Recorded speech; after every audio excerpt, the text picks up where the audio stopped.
The foundational principle for cultural somatics at the Rituals Justice School is very, very, very simple. It's that cultures are somas. Cultures are bodies that are made up of smaller bodies.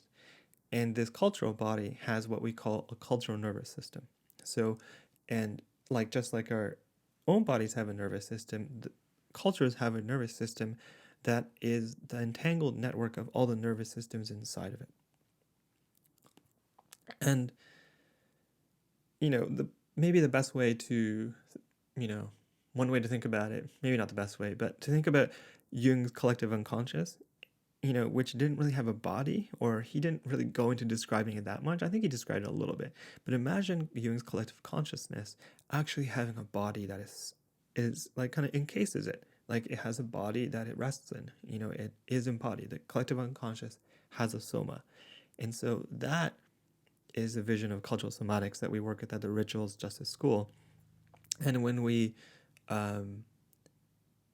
think about this individual and collective nervous system that are entangled together, we really see that the cultural nervous system or collective nervous system has its own agenda, has its own desire, has its own kind of emotions, has its own experience. And our life experience is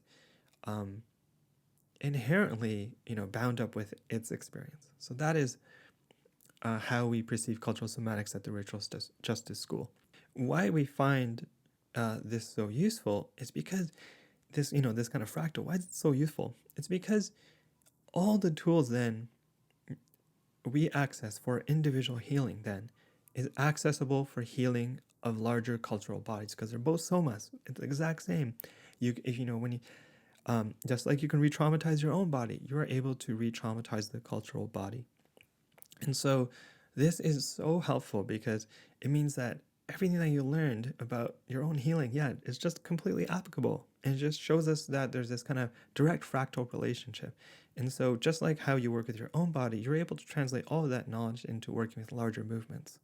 And this means that cultural somatics is really about co-healing. So the co-healing of individual bodies and cultural bodies together.